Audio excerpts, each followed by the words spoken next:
Welcome to this week's edition of the Local Anxiety Podcast. My name is James Kasha, and today I want to talk about my name. The name James wasn't always my name. I know, shocker. So let's go into the why. Why did I change my name? Ever since I can remember, I felt a sense of shame just introducing myself.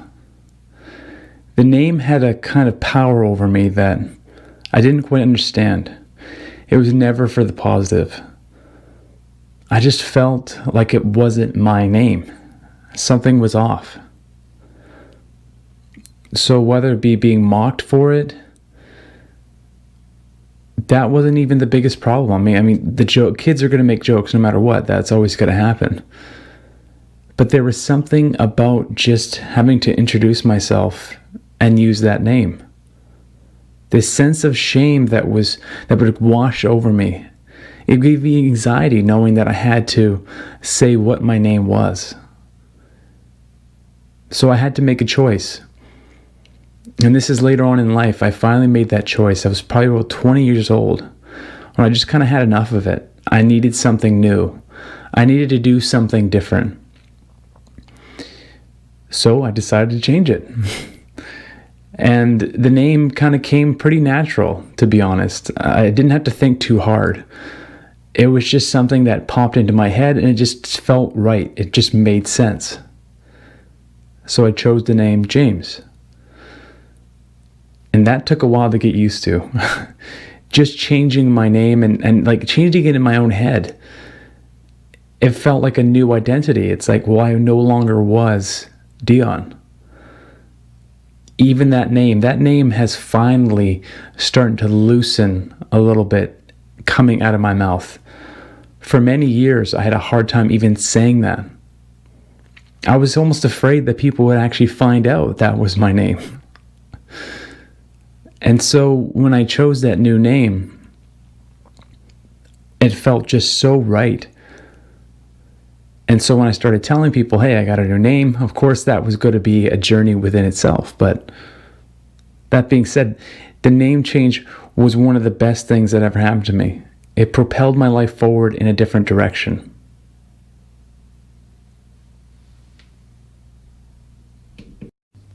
The how. How did I go about getting my name changed officially? The first thing I had to do was actually go to the police station and get my criminal record check. They took my fingerprints, they asked me some questions, I gave them some answers. That in itself was nerve-wracking. Oh, just so intimidating walking in there thinking you just feel guilty. Like I instantly just feel guilty like around that. Like I did nothing wrong, but it's just my brain telling me, oh, they're just going to find something or something's going to be wrong. And of course you're waiting for the record check to come back and hopefully that everything's pretty clean, right? And so it gives me flashbacks to childhood stupid things that I would do. And, like my mom's threat was like, I'm going to go tell the cops, like if I did something really dumb when I was a kid. So there's times where I would think about like, oh, did she actually go and say something to the cops? Well, like, it's just the stupid things that go through your head, right? Like it's just something that gets replayed and it's not really true. It's just your brain telling you something that's really not there and just having so much anxiety about it. But obviously that was all said and done, but I'm just so thankful I pressed through. Looking back at that time, it was so terrifying me to do all these steps. I mean, just even ordering a pizza, like I said before in another podcast, was terrifying. Just imagine walking to a police station and wanting to get your silly name fixed, right? That was the old mentality, right? I'm just kind of glad that I pushed through because it was something that was so necessary and something I needed so much in my life was to finally push through on something like this. I would go back and do it a million times. I mean, I don't care. They let the dog sniff me. That's fine. I'm good. I'm clean. So, so forming boundaries. When I first changed the name or even had the idea of it, there was obviously a bit of pushback, which totally makes sense in retrospect. I mean, if someone came to me and says, well, I want to change my name, I would kind of ask why, what's wrong? And that's always the question that would kind of go through my head and remind me of that time. is when people would say, what's wrong? Your name's great. It's awesome. It's like, well, you didn't have to grow up with that name. You don't know what it feels like. You don't understand what the impact that has. And so at the beginning, with some of the pushback, I had to establish some firm boundaries. When some of the family members were a little resistant with it, it was kind of like, well, I don't think I'm going to be able to call you that. And I had to take a firm stance. I had to say, if you don't respect me this way, then I'm going to have to distance myself. Because this is very important to me. This was something that meant something to me. And it was me becoming who I was supposed to be. And I needed that respect from that individual. So of course they came around, like I still kind of remember, a few years later where one of my family members was drinking and honestly told me, it's just like, it was really hard for me to start calling you your new name. It's how I knew you, since you were a little kid, it's like, and I totally understand that, as I got older and matured more, I can understand that some of these things are tough to kind of let go and move on for. But the number one thing is, if you respect that individual, you're willing to take that step forward to change and to respect what they want to be called.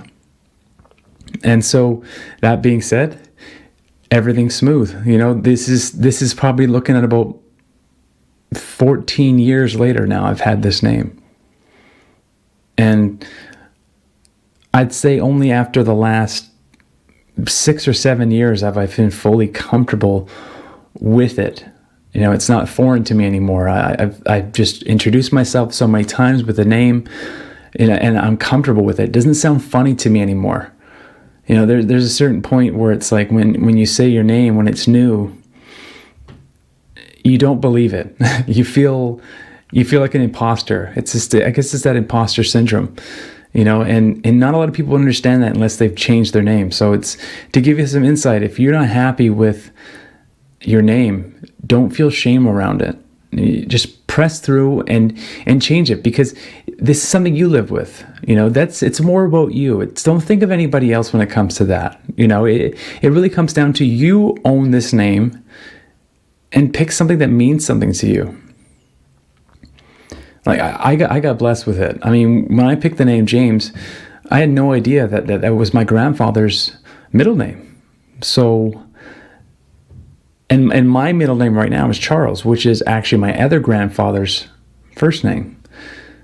So it kind of became a win-win, right? I mean, some family members said, hey, just as long as you don't change your last name, I got no problem with my last name, it's totally fine. But in a way, I get to honor both my grandparents. James, my mom's side, and Charles, my dad's side. So it was kind of a marriage of the two names, which I'm totally cool with. So yeah, that being said, don't be afraid to establish boundaries with your family and friends. The ones that truly love you are going to be the ones who actually take that step in the journey with you. The benefits from changing my name. Number 1, no more shame when it comes to introducing myself. I got no problem throwing up my hand and saying, hey, my name's James. That has been a huge victory in my life. Taking such a weight off my shoulders and not feeling that shame of having to introduce myself as something that I wasn't. It really gave me some confidence. And that being said, I kind of want to lead into what my name means. See, when I picked the name James, I didn't pick it with some idea of what the name meant. And later on, I would go to learn what it was supposed to mean in my life. So the name James is known as a servant, as a bondservant, and also someone who submits. Now, I tell you, when I changed my name, I was not close to that. I really didn't understand that part. Who was to know that later on these would come in as to be such strong features that I had to learn in my life. But when it comes to submitting, I always had a problem with authority. And still to this day, I have to really recognize some of that. And it kind of ekes up every once in a while, and I have to kind of check it. But I was always like, you can't tell me what to do. It's like I always had to really watch that in my life. So learning to submit to authority was something that I really had to work on, and it's still a daily thing for me in my life. And also to serve. I think to serve was the biggest gift of all. I mean, I get my most joy out of helping people. I mean, there's something so cathartic and just so releasing about helping somebody else out. It could be the smallest thing. It doesn't matter. I just love it. I obsess over it, especially in my workplace. It's just something that fuels me. Giving to others in that way is the ultimate selfish way to give to myself. So that one was a little easier to transition to. The submitting part is still a journey, right? So that being said, though this has been the impact of me changing my name. And so if you guys can take anything from this, I kind of want to say, if you know someone or you yourself is considering doing something like this, like changing their name, just be sympathetic to the people around you that is doing that. Support them in the best way that you can. And those people that are scared or nervous to push forward, to actually commit to changing their name, you need to press through. Trust me, this is something that's going to positively impact your life. And it may be really hard to start, but I guarantee you want to finish this. So keep pressing forward. All right? This has been this week's episode of the Local Anxiety Podcast. I hope you enjoyed, and I'll see you next week.